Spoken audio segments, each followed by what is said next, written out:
we talk about how difficult it is to get a house in the UK, you guys.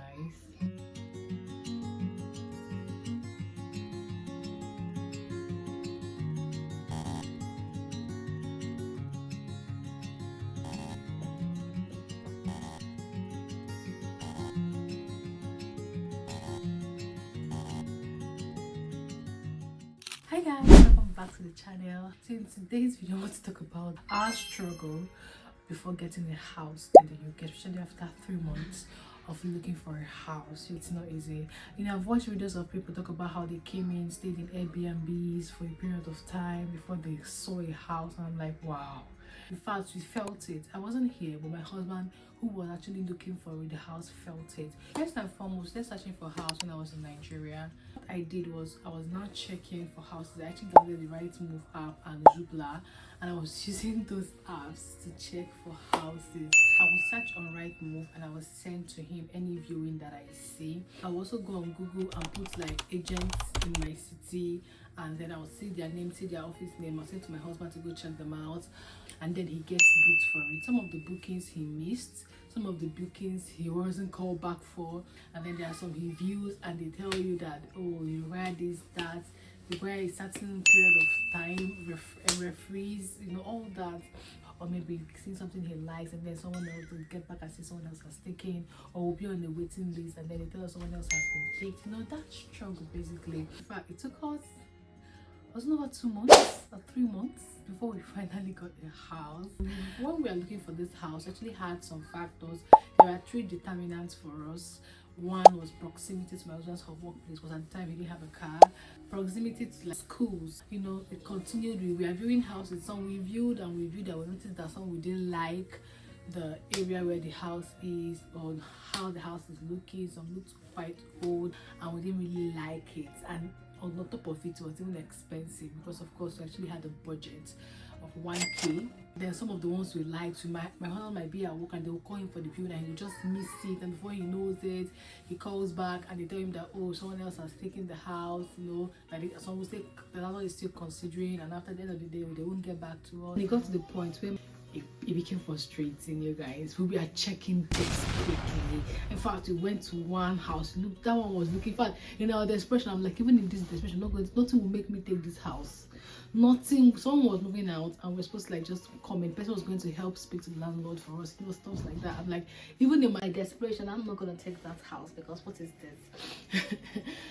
But as we kept checking, there was this particular house I kept seeing. That house just was on my face. I felt like that house was just staring me in the face and screaming, I am your house. Take me. I'm like, oh no. The house did not match my aesthetics. I wanted something more modern, something that, because for me, the part of the house I love most is the kitchen. So I wanted a kitchen that had vibe, that has, that is aesthetically pleasing. And this particular house was on my Facebook. I was like, and it was actually affordable. I priced the put at was very fair, because I won't say cheap, because there is no house that is cheap in this UK, honestly speaking. Because if you're getting a house at 700 and something pounds, it's not cheap, you guys. It's not cheap.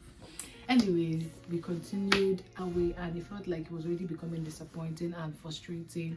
And one morning, my husband just woke up and sent me the exact same house I have been avoiding.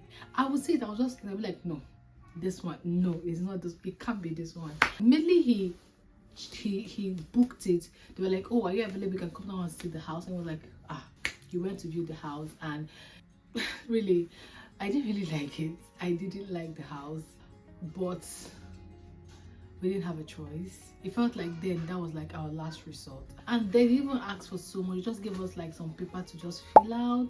It wasn't like much of getting a referee or getting a reference or stuff like that. Honestly, felt like this one actually came, and it came with ease. When I said, I was like, I was still very angry. I knew that I told myself that, see, when I come into this house, I'm going to start by refurbishing the house.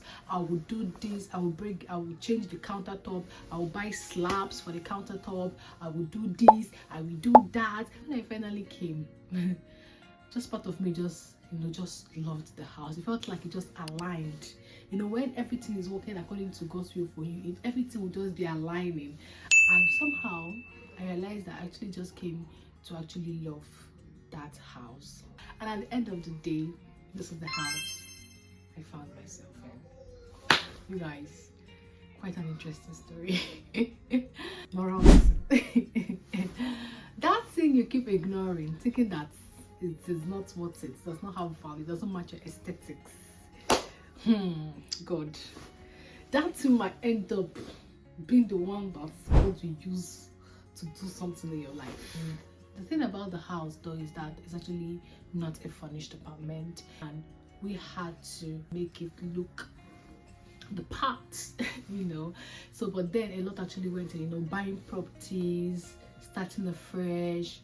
Honestly, wasn't easy, but bit by bit we kept doing it, and we actually brought it to a place where we can now actually call it a safe haven for us. But I'm super happy that at the end of the day, that the one I rejected, you know, the rejected one became the chief cornerstone. That's what the Bible says. So yeah, thanks for watching. Bye.